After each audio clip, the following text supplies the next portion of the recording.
Allah jarama Oumar Doro Koumé e question mo badda posé o goto fof ina andi so programme waɗa e ko wawi waɗede foof soroɓe ngala hen yuɓata waɗi ko nder ko watte ko journée du 22 o rewɓe totta ko commission restauration woni ñamde nde e hébergement woni jippude nde e ko yaaɗi hen guila nden noon ko hen min liggoto no yimɓeɓe gummirto ndax ko 46 département 46 woni koppe département ji capantati e jeegom gummoto e nder Sénégal naata Dakar samedi soɓe ngari maɓe jippine jippude mabɓe jippude darama ɗo ɓe poti jippade kamɓe gala fof gummiɗo e département ma taw dariɓe ina jippinima so ɓen jippinima ma nawe jippunema holluma ko ɗo jippotoɗa ko ɗo mbalata ma yimɓeɓe kirtin ma rewɓe kirtinɓe so ɓe pini go fof ma hacci so haccitima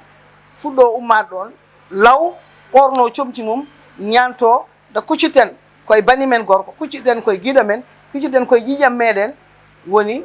président Macky Sall mo ganduɗa waɗani hunde fof aynaɓe somin dañino ko ɓuuri mawnindema hono oɗo ñalawma min mbaɗat ɗum kono noon kala fof ko waɗanno gaynaka min jii aɗa andi ko weltinde yimɓe fof woni weeɓani kono ma ete ha kala garɗo ma yi hoore mum e ñalande nde wonno noon neɗɗo sa accini ɗum baali mum walla accini ɗum nayyi mum walla accini ɗum geɗoɗi mum walla pucci mum walla bamɗi mum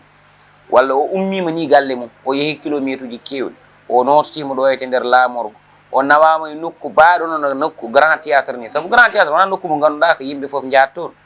ɓurɗen yiide ɗo nawte toon ko naalankoɓe mabɓe waɓen Youssou Ndour en Wally Seck en Baba Maal en Abou Djouba en tawno wonde public mo ganduɗa o aɗa andi no sifaji ɗiwade mais ngol lawol mbiɗen ko gaynako oye gonɗo Ranerou oye gonɗo Ferlo oye gonɗo Podor ngol lawol ko kamɓe poti wifnade e nder grand théâtre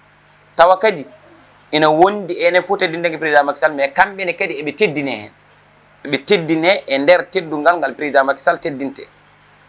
andinede ɓe goho aɓe kandi eko ɓuuri ɗum ko goho ɗiɗi soɓe gari neɗɗo garɗo e ma enen ken mbimi en ganduɗen ko teddinde en ganda hoynude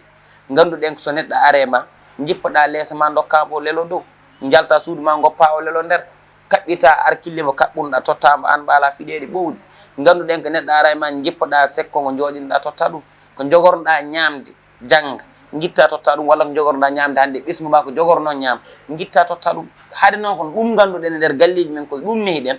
effectivement eɗen gandi eten mbi eɗen teddiri président Macky Sall walla Aliou Dembourou e convergence mbi eɗen teddiri président Macky Sall so neɗɗo ari kay ko teddugal tigui o tawat ɗon o ñamat o yarat o ɗanot o fino o joloy oto yaha grand théâtre o tawtore ko foti tawtorede ko so ɓenni o jolta oto o umino kadi ko Allah jogui jaam jeeyi jaam waɗata jaam enen ko jaam tan ɗaɓɓuɗen e ñalande nde ɗaɓɓaten ko ummutoɓe fof yoɓe gummo e dow jaam ɓe jotto e jaam ɓe gona e jaam ɓe jotto e dingiral ngal e jaam ɓe koota e jaam ɓe jotto e jaam saabu ko ɗum woni ko nafata men ko ɗum woni ko ñaguiɗen Allah joom men kono wa amma noon juɓɓudi ndi ko gueɗe kewɗe certuɗe ayi o haalnima joni o wi kamɓe desda kala ko faati e defde e deftude ñamminde yimɓeɓe e wiideɓe ko ɗo lelot ɗon ko ɗo ñalloto walla ko ɗo ñodde ɗon o haali gonga ko ɗum ɓe kalfina minen kala ko faati communication a yi ana ari aɗan waɗa interview sa paare amen no wawi mbaɗa interviewé woɓɓe hanki min jano ko ITV jangga no wawi yaaɓe DSTV ko noon téléji goɗɗi ɗi wayno Africa Pulaar en télé fulɓe ni kadi ma jeehe wadde firtiga min ina wawi taw ko on banggue jeeyami ina waɗi woɓɓe ɓe ganduɗa kamɓene ko kamɓe jaɓɓoto yimɓeɓe e nder grand théâtre mbima kaw arga e baba arga e an ko ɗon jooɗoɗa an de sa yiiɗi heblade keblorde nana ɗum ɗo foof ko gueɗe ɗe ganduɗa min keblima hen kadi min kebli hen yimɓe foɗɓe iwrande en e ɗen ɗon cengɗe wadde firtike enen paɗɗen tan ko ñalawma o yetto so ñalawma o yettima waɗe ko foti waɗede ko ɗeɗo balɗe kala garoɗo a yurmete Aliou ni a yurmete convergence ni saabu a yii ko natata ko no yalta no woyi heew saabu Aliou waddi hen ko audience uji ɓeɗo ko tikkunoɓe nana garta ɓeɗo koye landaji goɗɗi gonno nana garta fo omo wadda ɗum e ɗeɗo golle ɗe ganduɗa ɗe ko le 22 mai toon to grand théâtre à partir de 9h30 ko nden yimɓeɓe garata ɗum ɗo foof noon enen ɗaɓɓaten hen ko Allah no wawi taw président o ina tawa taw omo wuuro omo selli omo tali ɗum kadi aussi o ara o waɗ ɗum présidé saabu ɗum meeɗa wat ko meeɗa wadde noon so waɗi ina haani mawɗo leydi jooɗo ina haani ministre des finances du budget jooɗo ina haani joom suudu mawɗo leydi ndi jooɗo sabu en mbawa hankadi dancude ñalawma poɗno oɗo ñalawma kadi ciftiñen bandiraɓe wona journée nationale de l' élevage non jiida ɗum ɗo ko ñalawmu tan teddungal jiidani e journée nationale de l' élevage journée nationale de l' élevage ko état waɗat ɗum organisé oɗo journée ko convergence des éleveurs wondude e organisation professionnel en ɓe ganduɗa ɓe ko kamɓe kuufi gaynaka ko kamɓe ndenni mbiya min dutta président Macky Sall teddungal donc jiida ina serti seeɗa yora même des carte invité ma wat carte ɗe ganduɗa jaratan koto sécurité ma wat carte ɗe ganduɗa ɗum ko carte invitation d' honneur ma wat carte ɗe ganduɗa ɗum ɗo ko jogui ɗum ko staff o ɓeɗo jogui communication ɓeɗo ko c'est des artistes ma wat aussi des badge ba spot publicitaire uɗi mbaɗama jalti wolof e pular e serrar ni nene waɗen ni ɗo to kalaten donc ko aduna o foof jeeyi ɗum ko sénégal foof jeeyi ɗum enen mbiyeten bandiraɓe tan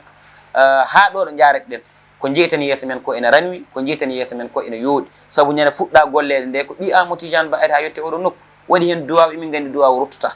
hanki ari ɗo ko tanum Serigne Touba tanum Ahmadou Bamba Ibrahima Mbakke ari ɗo mo ganduɗa o ko neɗɗo joom dental ari ha ɗo dari addi deftere kamil waɗi ɗum cadeau totti ɗum Aliou Dembourou waɗi ɗo duwaw e dow ma e dow woɓɓe tawnoɓe donc holko taki ɗum noon jiɗɗen wiide tan ñalawma o ko teddugal woni hen ko laaɓal woni hen kadi ñalawma o ko ñalawma mo ganduɗa soko Allah coyden en tan ko weltare Oumar Doro Koumi foof wawa haaldede kono pamen tan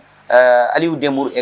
ardade convergence e rewɓe yontaɓe wonɓe caggal muɓe foof nanan jooɗi ene kebli ngam oɗo ñalawma yetto ɓe jaɓɓo hoɓɓe ɓe teddugal ɓe duysa ɓe teddugal ɓe mbi noon jaɓɓade koɗo ɓuuri webde duysude ɗum kono eɗen gandi kam galle o mo naati hen foof a jaɓɓete kadi a duyset so Allah jaaɓi. Allah jarama Oumar Doro Koumi question mo posdaka mo ko question baɗɗo importance nomin totta commission nde min ligguima hen hon staff ligguiɗo hen staff o no liggui hen nde gayni waɗi convoqué rewɓe foof rewɓe kamɓe foof en ɓe potitiɗo waɗama hen commission ngaji mi haali ɗum joni e haalam kala foof région département garoɗo région o so yettima ma tawɗo rewɓe dariɓe ha tigui maɓe jippine kamɓe payata e ma ɓe jippinma ɓe nawma jippude ma uftoɗa poftoɗa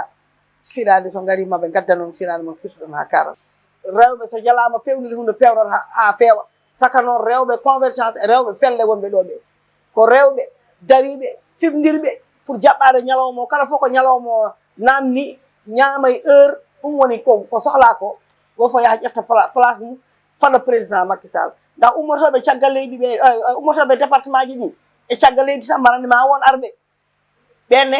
addu men ko yuɓɓinde ñalawma o goto en mabɓe foof kono ko wadde mawdo leydi no jaalal wiri ni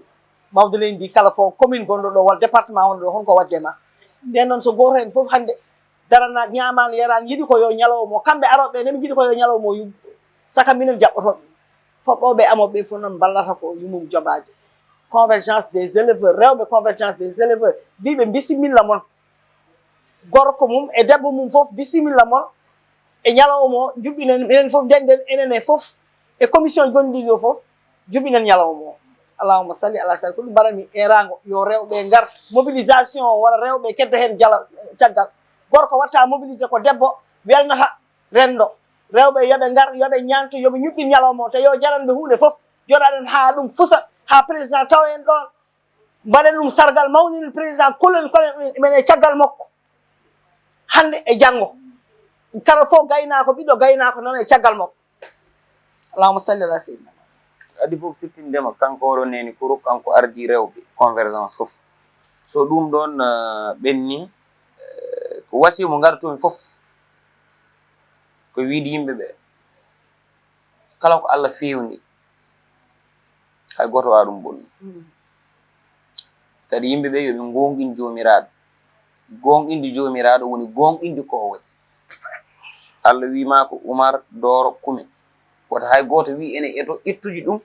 walla ina ittuma ɗo gonɗa walla ne ittuma eko gonɗa saabu ko Allah waɗiri noon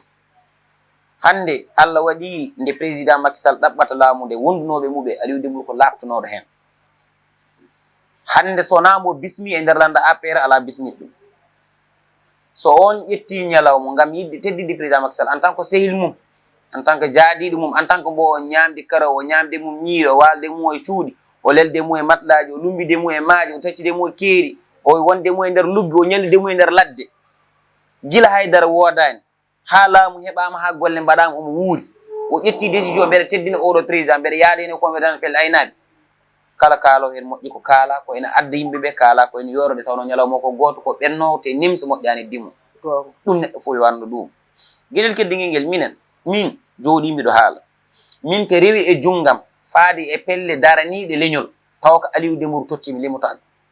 kala ñalande nde ɓe noddi walla kala programme mo ɓe noddi ko faate darnade ɗemgal darnade pinal gendiyan kaagal kala nde ɓe mbaɗi kew ɓe kalani Aliou witami ko jaggu enveloppe ni nawan sohlani hay yi'ede wota kaal indam ko kamɓe noddata Aliou ɓe mbiya mi heeɓi min keeɓi wadde minen nene sa yi min tawti honorable député min jiyamu ko gendiyan kaagal ko neɗɗo dewɗo e bureau tabital pulaw ko avant ene wono député Aliou adi ko wonde pullo ko adi hen wono député Aliou adi ko wonde gaynako ko adi hen wono député adi ko wonde ferlanke ko adi hen wono sehil mawɗo leydi ndi yimɓe ɓe foof noon ɓe mbawa rentuɓe gona sehil mawɗo leydi ay minema en goni musidɓe won jiɗɗo wonde musidɗo ma Oumar dañani won jiɗɗo wonde musidɗam dañani ɗum ko Allah waɗata noon moƴƴata hande yimɓeɓe ɓe ballandira ballal ngal ganduɗa ngal ma en mbat feere ha ñalawma o yuɓɓo juɓɓudi ndi ganduɗa ndi so tawi président ari ma andu nodduɓe ɓe ɗo ko yimɓe tedduɓe kadi mi haalanma fulɓe mbi neɗɗo ko jogui ko ɗum nawata jeere ina gasani taw neɗɗo neydi fof nde jogui ko ndin addata toon kono ñagoɗɗen yimɓeɓe ko goto fof yo tafta jikku mum yo tafta hoore mum hay wonto mbiyeɗa ya neho walla ya deeƴ ko nafoore ma an saabu sa salanima bande en tan jabana mba anda aɗa andi ko kalanmi ko saabu ko président arat donc sécurité o timmat sécurité o kadi mbo anda Oumar Doro mbo anda Dialal mbo anda Kouro mbo andi ko lawol mbo andi ko président Macky Sall première institution de ces pays sono yaltana yahay dental ngal waɗete sécurité ngal renete ha ganduɗa kala garɗo toon mbiɗen waɗa ala toon ko lawol ngol reftinatma lawol te ala ko mbawɗa hen wadde enen koye men kalden nder koye men garo toon foof yo ardu needi arda neware arda fewnude wasa wattude haqqille muɗum somi yeyi mi bonnat saabu aɗa wawi bonno bonora hen kala ko Allah fewni mbiɗen